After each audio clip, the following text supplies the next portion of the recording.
C-SPAN's American History TV continues now. You can find the full schedule for the weekend on your program guide or at cspan.org/history. Well, for the next several weeks here on American History TV, we'll be looking back at speeches that defined a presidency. You'll hear America's chief executives make their case to the American public and to international audiences. From George Washington's farewell address in 1796 to Barack Obama's 2015 Charleston, South Carolina speech at Mother Emanuel AME Church. We'll start this week with George Washington. His famous 1796 farewell address was actually a public letter announcing his retirement. It was first read aloud on the Senate floor during the Civil War and has become an annual tradition in that legislative body since 1896. We'll hear now from a Republican and a Democrat reading George Washington's 1796 farewell address. Friends and fellow citizens, the period for a new election of a citizen to administer the executive government of the United States being not far distant, and the time actually arrived when your thoughts must be employed in designating the person who is to be clothed with that important trust. It appears to me proper, especially as it may conduce to a more distinct expression of the public voice, that I should now apprise you of the resolution I have formed to decline being considered among the number of those out of whom a choice is to be made. I beg you, at the same time, to do me the justice to be assured that this resolution has not been taken without a strict regard to all the considerations appertaining to the relation which binds a dutiful citizen to his country, and that in withdrawing the tender of service which silence in my situation might imply, I am influenced by no diminution of zeal for your future interest, no deficiency of grateful respect for your past kindness, but am supported by a full conviction that the step is compatible with both. The acceptance of and continuance hitherto in the office to which your suffrages has twice called me have been a uniform sacrifice of inclination to the opinion of duty and to a deference for what appeared to be your desire. I constantly hoped that it would have been much earlier in my power, consistently with motives which I was not at liberty to disregard, to return to that retirement from which I had been reluctantly drawn. The strength of my inclination to do this, previous to the last election, had even led to a preparation of an address to declare it to you. But mature reflection on the then perplexed and critical posture of our affairs with foreign nations and the unanimous advice of persons entitled to my confidence impelled me to abandon the idea. I rejoice that the state of your concerns, external as well as internal, no longer renders the pursuit of inclination incompatible with the sentiment of duty or propriety, and am persuaded, whatever partiality may be retained for my services, that in the present circumstances of our country, you will not disapprove my determination to retire. The impressions with which I first undertook the arduous trust were explained on the proper occasion. In the discharge of this trust, I will only say that I have, with good intentions, contributed towards the organization and administration of the government, the best exertions of which a very fallible judgment was capable.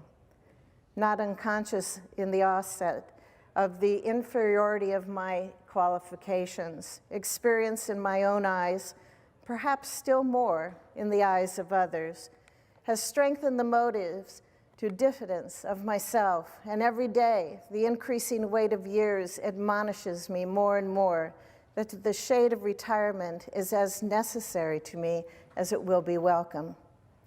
Satisfied that if any circumstances have given peculiar value to my services, they were temporary, I have the consolation to believe that while choice and prudence invite me to quit the political scene, patriotism does not forbid it. In looking forward to the moment which is intended to terminate the career of my public life, my feelings do not permit me to suspend the deep acknowledgement of that debt of gratitude which I owe to my beloved country for the many honors it has conferred upon me. Still more, for the steadfast confidence with which it has supported me, and for the opportunities I have thence enjoyed of manifesting my inviolable attachment by services faithful and persevering, though in usefulness unequal to my zeal. The benefits have resulted to our country from these services. Let it always be remembered to your praise, and as an instructive example in our annals that under circumstances in which the passions agitated in every direction were liable to mislead, amidst appearances sometimes dubious, vicissitudes of fortune often discouraging, in situations which not unfrequently want of success, has countenanced the spirit of criticism. The constancy of your support was the essential prop of the efforts and a guarantee of the plans by which they were effected. Profoundly penetrated with this idea, I shall carry it with me to my grave as a strong incitement to unceasing vows that heaven may continue to you the choicest tokens of its beneficence, that your union and brotherly affection may be perpetual, that the free Constitution, which is the work of your hands, may be sacredly maintained, that its administration in every department may be stamped with wisdom and virtue, that in fine, the happiness of the people of these states under the auspices of liberty may be made complete by so careful a preservation and so prudent a use of this blessing as will acquire to them the glory of recommending it to the applause, the affection, and adoption of every nation which is yet a stranger to it. Here perhaps I ought to stop, but a solicitude for your welfare, which cannot end but with my life, and the apprehension of danger natural to that solicitude urge me on an occasion like to the present to offer to your solemn contemplation and to recommend to your frequent review some sentiments which are the result of much reflection, of no inconsiderable observation, and which appear to me all important to the permanency of your felicity as a people. These will be offered to you with the more freedom, as you can only see in them the disinterested warnings of a parting friend, who can possibly have no personal motive to bias his counsel. Nor can I forget, as an encouragement to it, your indulgent reception of my sentiments on a former and not dissimilar occasion. Interwoven, as is the love of liberty with every ligament of your hearts, no recommendation of mine is necessary to fortify or confirm the attachment. The unity of government, which constitutes you one people, is also now dear to you. It is justly so, for it is a main pillar of the edifice of your real independence, the support of your tranquility at home, your peace abroad, of your safety, of your prosperity, of that very liberty which you so highly prize. But as it is easy to foresee that, from different causes and from different quarters, much pains will be taken, much artifice employed, to weaken in your minds the conviction of this truth, as this is the point in your political fortress against which the batteries of internal and external enemies will be most constantly and actively, though often covertly and assiduously directed. It is of infinite moment that you should properly estimate the immense value of your national union to your collective and individual happiness, that you should cherish a cordial, habitual, and immovable attachment to it, accustoming yourselves to think and speak of it as the palladium of your political safety and prosperity, watching for its presentation with jealous anxiety, discountenancing whatever may suggest even a suspicion that it can in any event be abandoned, and indignantly frowning upon the first dawning of every attempt to alienate any portion of our country from the rest, or to enfeeble the sacred ties which now link together the various parts.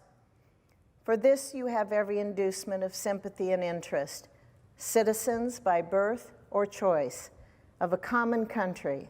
That country has a right to concentrate your affections. The name of American, which belongs to you in your national capacity, must always exalt the just pride of patriotism more than any appellation derived from local discriminations. With slight shades of difference, you have the same religion, manners, habits, and political principles.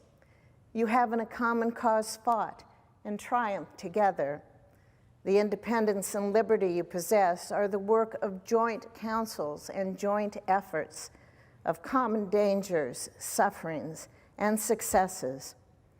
But these considerations, however powerfully they address themselves to your sensibility, are greatly outweighed by those which apply more immediately to your interest. Here, every portion of our country finds the most commanding motives for carefully guarding and preserving the Union as a whole. The North, in an unrestrained intercourse with the South, protected by the equal laws of a common government, finds in the productions of the latter great additional resources of maritime and commercial enterprise and precious materials of manufacturing industry. The South, in the same intercourse, benefiting by the agency of the North, sees its agriculture grow and its commerce expand. Turning partly into its own channels, the seaman of the North, it finds its particular navigation invigorated, and while it contributes in different ways to nourish and increase the general mass of the national navigation, it looks forward to the protection of a maritime strength to which itself is unequally adapted. The East, in a like intercourse with the West, already finds, and in the progressive improvement of interior communications by land and water, will more and more find a valuable vent for the commodities which it brings from abroad or manufactures at home. The West derives from the East supplies requisite to its growth and comfort, and what is perhaps of still greater consequence, it must of necessity owe the secure enjoyment of indispensable outlets for its own productions to the weight, influence, and the future maritime strength of the Atlantic side of the Union, directed by an indissoluble community of interest as one nation. Any other tenure by which the West can hold this essential advantage, whether derived from its own separate strength or from an apostate and unnatural connection with any foreign power, must be intrinsically precarious. While then every part of our country thus feels an immediate and particular interest in union, all the parts combined cannot fail to find in the united mass of means and efforts greater strength, greater resource, proportionably greater security from external danger, a less frequent interruption of their peace by foreign nations. And what of inestimable value? They must derive from union and exemption from those broils and wars between themselves which so frequently afflict neighboring countries not tied together by the same government, which their own rivalships alone would be sufficient to produce, but which opposite foreign alliances, attachments, and intrigues would stimulate and embitter.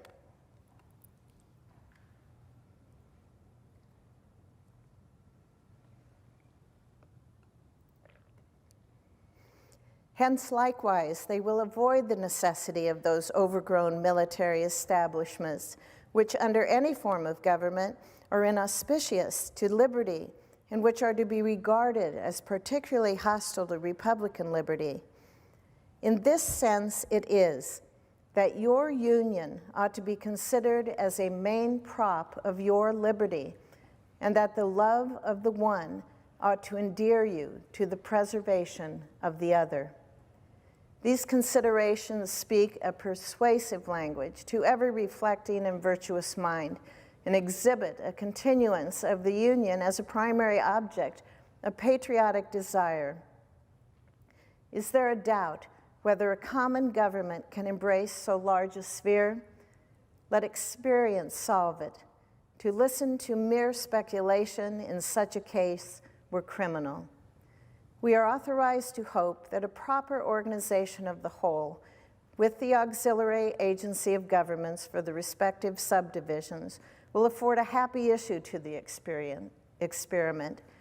It is well worth a fair and full experiment.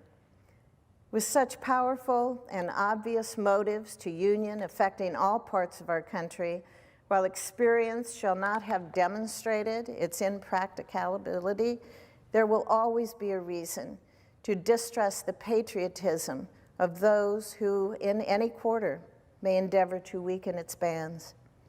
In contemplating the causes which may disturb our union, it occurs as a matter of serious concern that any grounds should have been furnished for characterizing parties by geographical discriminations, northern and southern, Atlantic and western, whence designing men may endeavor to excite a belief that there is a real difference of local interests and views. One of the expedients of party to acquire influence within particular districts is to misrepresent the opinions and aims of other districts. You cannot shield yourselves too much against the jealousies and heartburnings which spring from these misrepresentations. They tend to render alien to each other those who ought to be bound together by fraternal affection. The inhabitants of our Western country have lately had a useful lesson on this head. They have seen in the negotiation by the executive and in the unanimous ratification by the Senate of the treaty with Spain, and in the universal satisfaction that at that event throughout the United States, a decisive proof how unfounded were the suspicions propagated among them of a policy in the general government and in the Atlantic states unfriendly to their interests in regard to the Mississippi. They have been witnesses to the formation of two treaties, that with Great Britain and that with Spain, which secured to them everything they could desire in respect to our foreign relations, towards confirming their prosperity.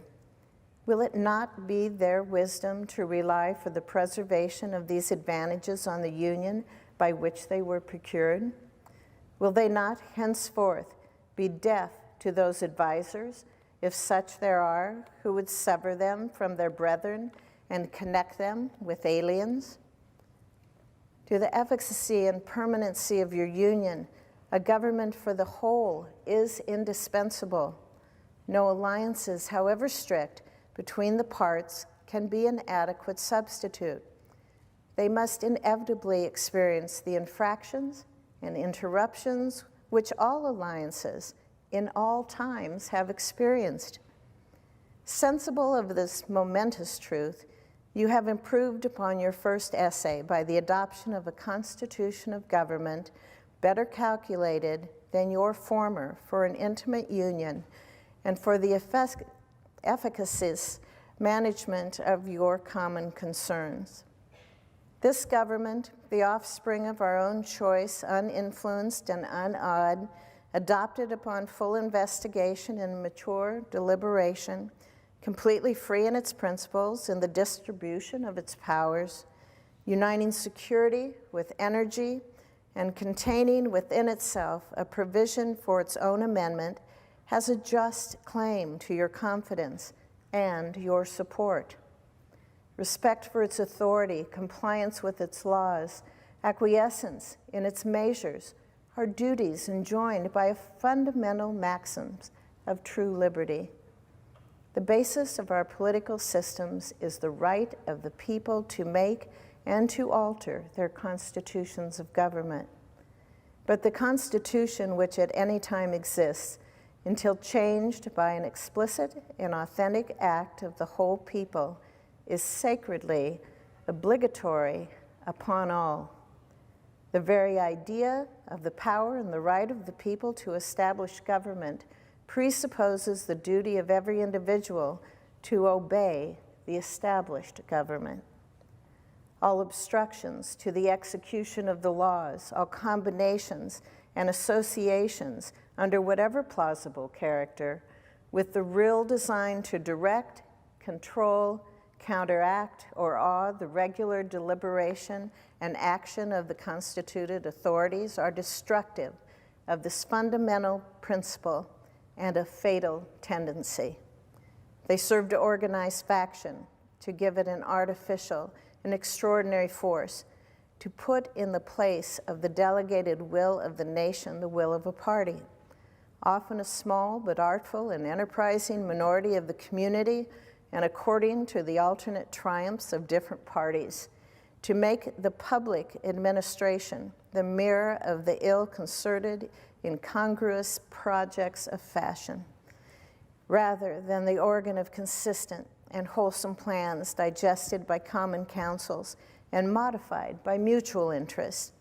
However combinations or associations of the above description may now and then answer popular ends, they are likely, in the course of time and things, to become potent engines by which cunning, ambitious, and unprincipled men will be able to subvert the power of the people and to usurp for themselves the reins of government, destroying afterwards the very engines which have lifted them to unjust dominion.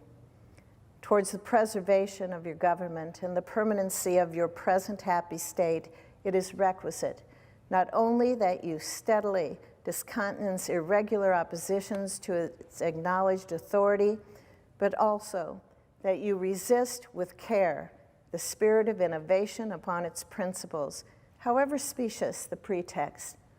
One method of assault may be to effect in the forms of the Constitution alterations which will impair the energy of the system, and thus to undermine what cannot be directly overthrown.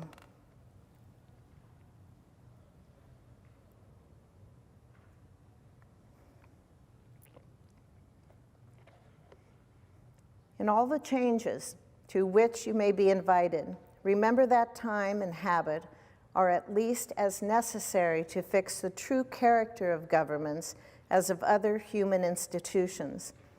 That experience is the surest standard by which to test the real tendency of the existing constitution of a country. That facility in changes upon the credit of mere hypotheses and opinion exposes to perpetual change from the endless variety of hypotheses and opinion. And remember, especially, that for the efficient management of your common interests in a country so extensive as ours, a government of as much vigor as is consistent with the perfect security of liberty is indispensable. Liberty itself will find in such a government, with powers properly distributed and adjusted, its surest guardian.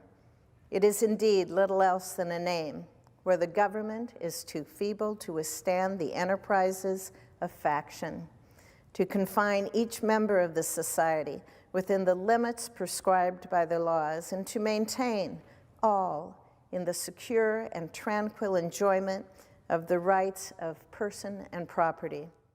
I've already intimated to you the danger of parties in the state, with particular reference to founding them on geographical discriminations. Let me now take a more comprehensive view and warn you in the most solemn manner against the baneful effects of the spirit of party generally. This spirit, unfortunately, is inseparable from our nature.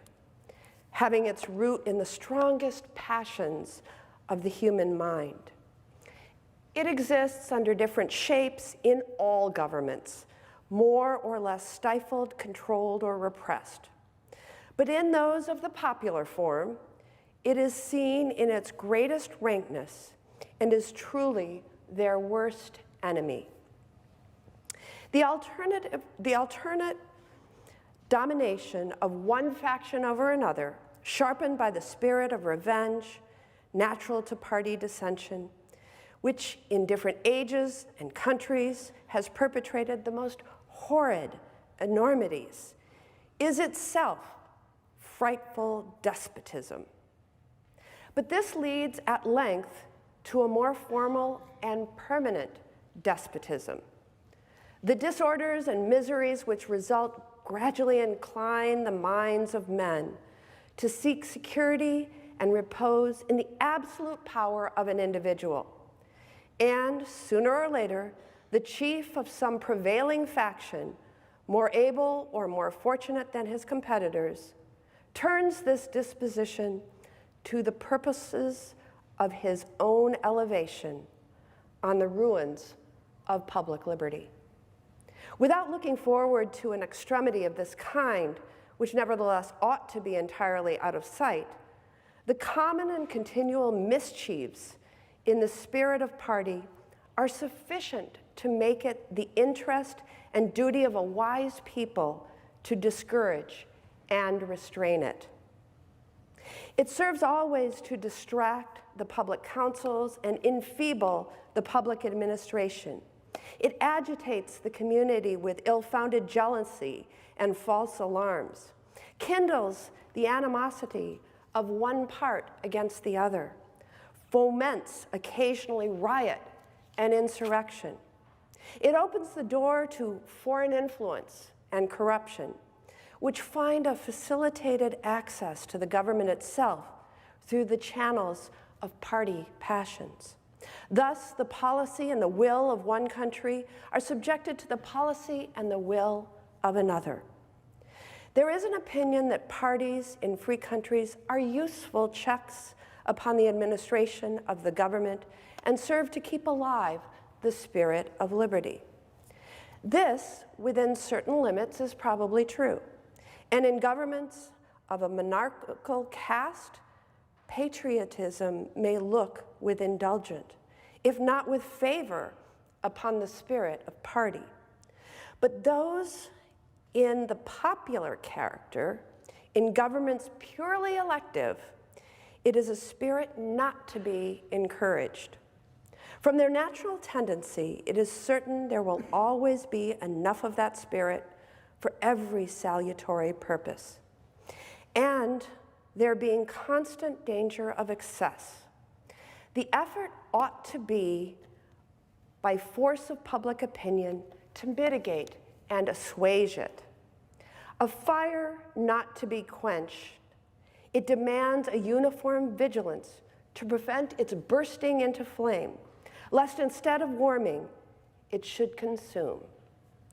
It is important likewise that the habits of thinking in a free country should inspire caution in those entrusted with its administration to confine themselves with their respective constitutional spheres, avoiding in the exercise of the powers of one department to encroach upon another.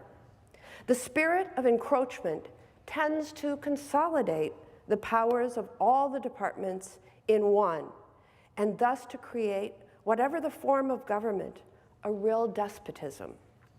A just estimate of that love and power and proneness to abuse it, which predominates in the human heart, is sufficient to satisfy us of the truth of this position. The necessity of reciprocal checks in the exercise of political power by dividing and distributing it to different depositories and constituting each the guardian of the public weal against invasions by others has been evinced by experiments ancient and modern, some of them in our country and under our own eyes, To preserve them must be as necessary as to institute them. If, in the opinion of the people, the distribution or modification of constitutional powers be in any particular wrong, let it be corrected by amendment in the way the Constitution designates. But let there be no change by usurpation. For though this, in one instance, may be the instrument of good, it is the customary weapon by which free governments are destroyed. The precedent must always greatly overbalance in permanent evil any partial or transient benefit which the use can yield at any time.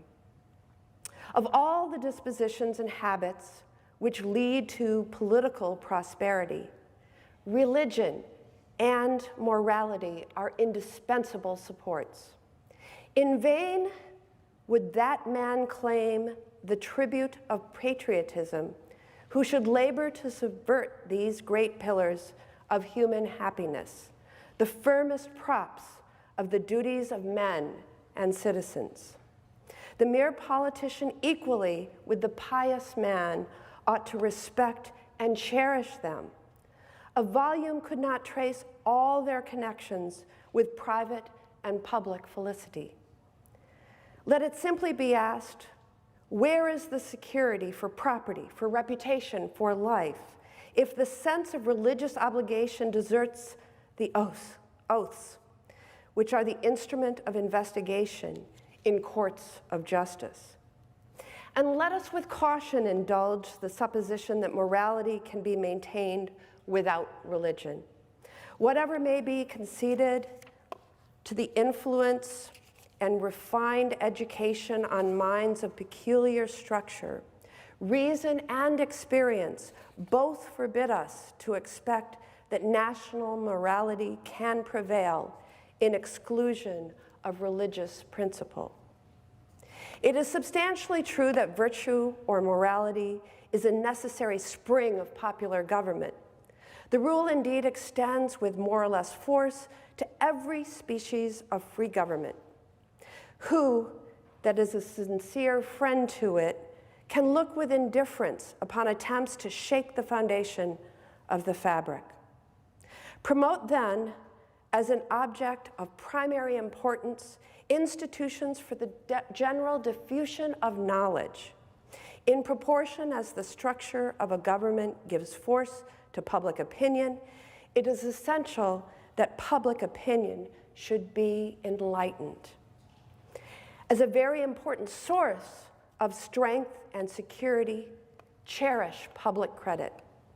One method of preserving it is to use it as sparingly as possible, avoiding occasions of expense by cultivating peace, but remembering also that timely disbursements to prepare for danger frequently prevent much greater disbursements to repel it.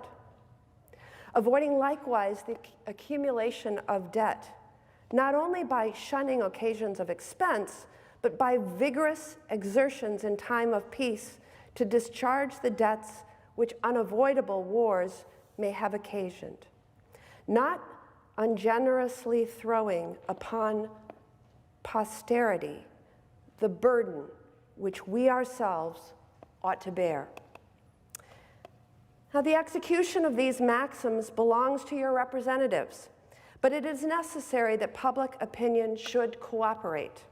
To facilitate to them the performance of their duty, it is essential that you should practically bear in mind that towards the payment of debts, there must be revenue.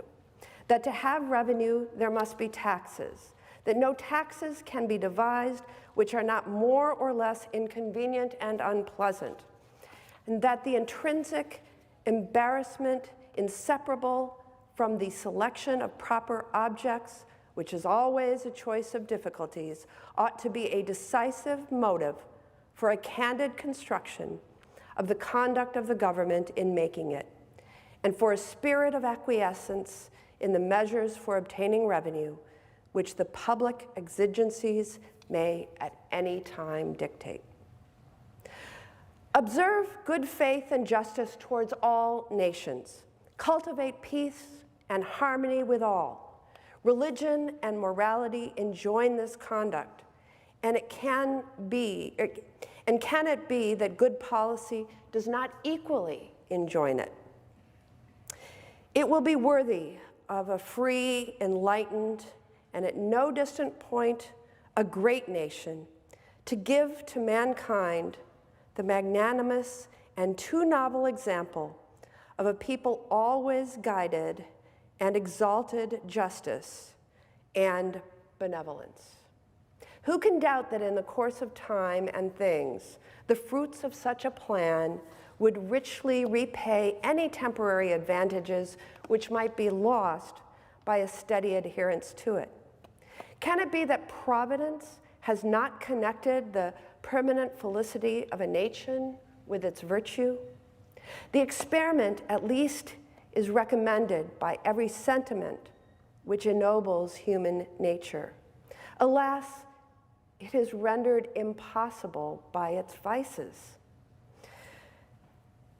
In the execution of such a plan, nothing is more essential than permanent, inveterate antipathies against particular nations and passionate attachments for others should be excluded, and that in place of them, a just and amicable feeling towards all should be cultivated.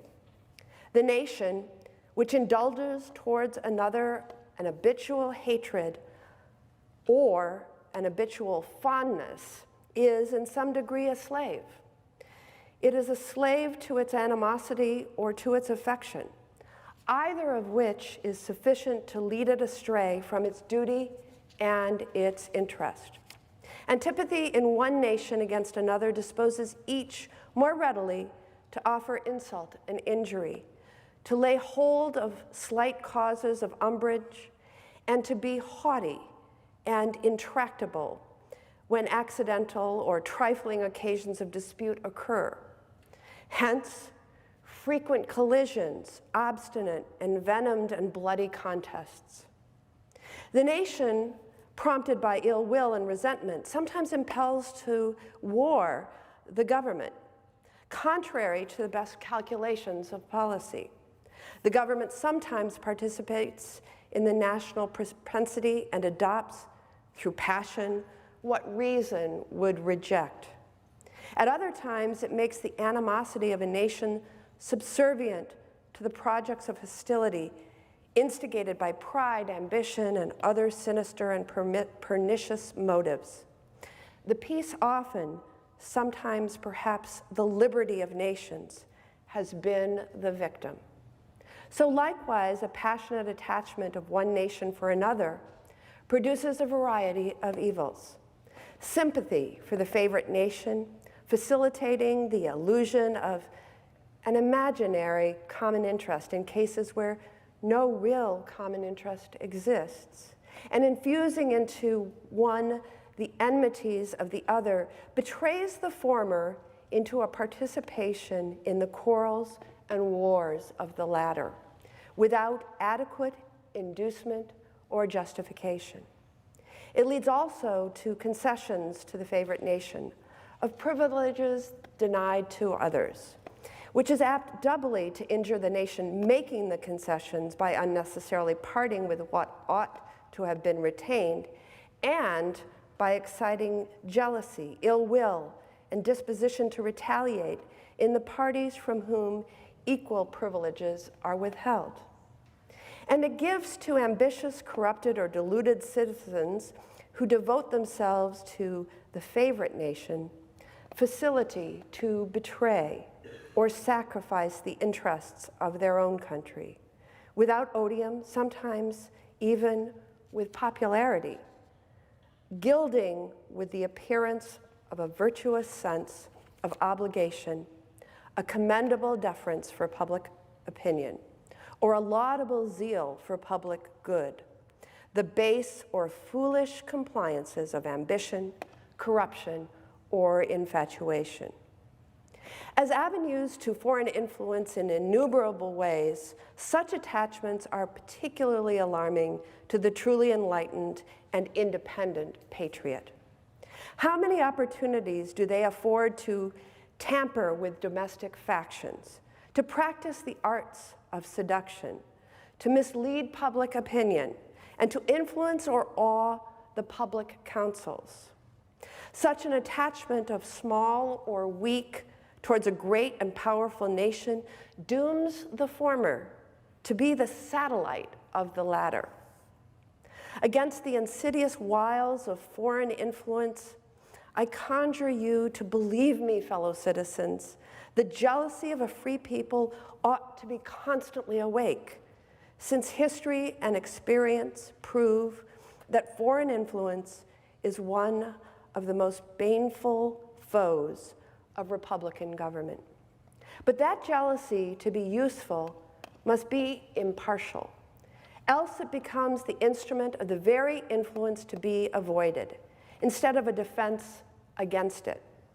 Excessive partiality for one foreign nation and excessive dislike of another cause those whom they actuate to see danger only on one side, and serve to veil and even second the arts of influence on the other. Real patriots who may resist the intrigues of the favorite are liable to become suspected and odious, while its tools and dupes usurp the applause and confidence of the people to surrender their interests. The great rule of conduct for us in regard to foreign nations is, in extending our commercial relations, to have with them as little political connection as possible. So far as we have already formed engagements, let them be fulfilled with perfect good faith. Here, let us stop. Europe has a set of primary interests, which to us have none or a very remote relation. Hence, she must be engaged in frequent controversies, the causes of which are essentially foreign to our concerns. Hence, therefore, it must be unwise in us to implicate ourselves by artificial ties or in the ordinary vicissitudes of her politics or the ordinary combinations and collisions of her friendships or enmities. Our detached and distant situation invites and enables us to pursue a different course. If we remain one people under an efficient government, the period is not far off when we may defy material injury from external annoyance, when we may take such an attitude as will cause the neutrality we may at time resolved upon to be scrupulously respected, when belligerent nations, under the impossibility of making acquisitions upon us, will not lightly hazard the giving us provocation, when we may choose peace or war as our interest, guided by justice, shall counsel. Why forego the advantages of so peculiar a situation? Why quit our own to stand upon foreign ground? Why, by interweaving our destiny with that of any part of Europe, entangle our peace and prosperity in the toils of European ambition, rivalship, interest, humor, or caprice? It is our true policy to steer clear of permanent alliances with any portion of the foreign world. So far, I mean, as we are now at liberty to do it. For let me not be understood as capable of patronizing infidelity to existing engagements. I hold the maxim no less applicable to public than to private affairs, that honesty is always the best policy. I repeat it, therefore, let those engagements be observed in their genuine sense. But in my opinion, it is unnecessary and would be unwise to extend them. Taking care always to keep ourselves by suitable establishments on a respectably defensive posture, we may safely trust to temporary alliances for extraordinary emergencies. Harmony, liberal intercourse with all nations are recommended by policy, humanity, and interest. But even our commercial policy should hold an equal and impartial hand, neither seeking nor granting exclusive favors or preferences, consulting the natural course of things, diffusing and diversifying by gentle means the streams of commerce, but forcing nothing, establishing with powers so disposed in order to give to trade a stable course, to define the rights of our merchants, and to enable the government to support them. Conventional rules of intercourse, the best that present circumstances and mutual opinion will permit, but temporary, and liable to be from time to time abandoned or varied, as experience and circumstances shall dictate, constantly keeping in view that it is folly in one nation to look for disinterested favors from another, that it must pay with a portion of its independence for whatever it may accept under that character, that by such acceptance it may place itself in the condition of having given equivalence for nominal favors, and yet of being reproached with ingratitude for not giving more. There can be no greater error than to expect or calculate upon real favors from nation to nation. It is an illusion which experience must cure, which a just pride ought to discard. In offering you, my countrymen, these counsels of an old and affectionate friend, I dare not hope they will make the strong and lasting impression I could wish, that they will control the usual current of the passions, or prevent our nation from running the course which has hitherto marked the destiny of nations. But if I may even flatter myself that they may be productive of some partial benefit, some occasional good, that they may now and then recur to moderate the fury of party spirit, to warn against the mischiefs of foreign intrigue, to guard against the impostures of pretended patriotism. This hope will be a full recompense for the solicitude for your welfare by which they have been dictated. How far in the discharge of my official duties I have been guided by the principles which have been delineated, the public records and other evidences of my conduct must witness to you and to the world. To myself, the assurance of my own conscience is that I have at least believed myself to be guided by them. In retaliation to the still subsisting war in Europe, my proclamation of the 22nd of April, 1793, is the index to my plan.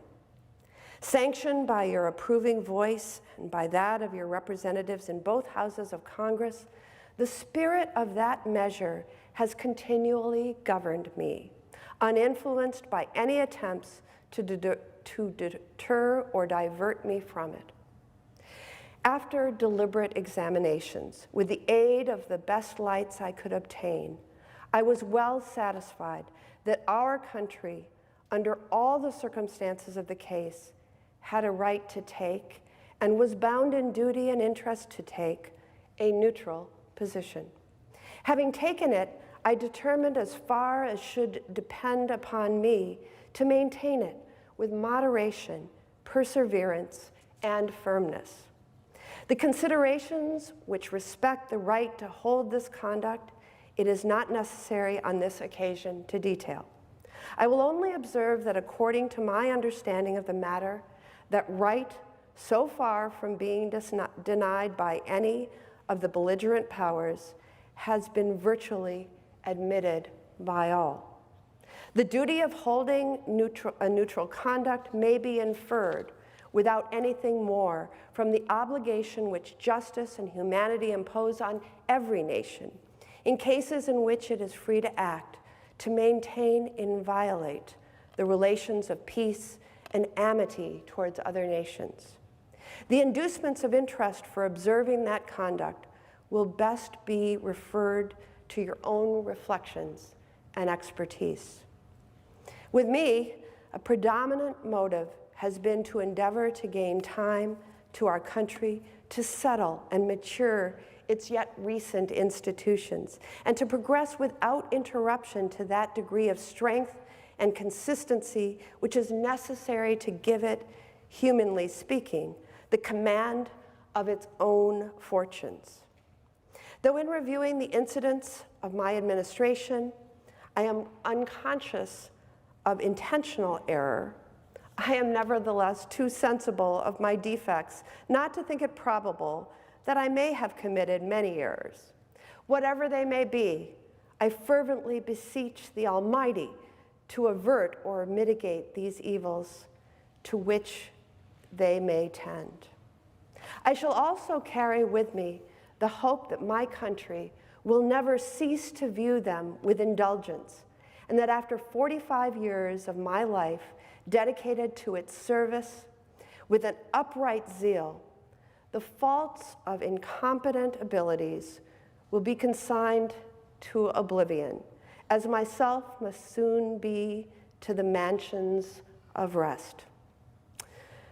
Relying on this kindness, and this, as in other things, and actuated by that fervent love towards it, which so natural to a man who views it in the native soil of himself and his progenitors for several generations, I anticipate with pleasing expectation that retreat in which I promise myself to realize without alloy the sweet enjoyment of partaking in the midst of my fellow citizens the benign influence of good laws under a free government.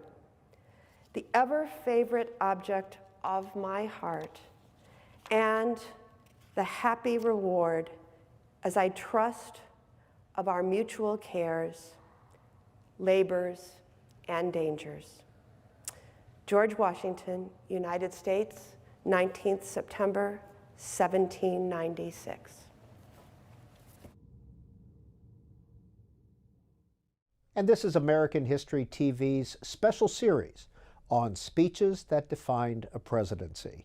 Next week, it's Abraham Lincoln's 1863 Gettysburg Address.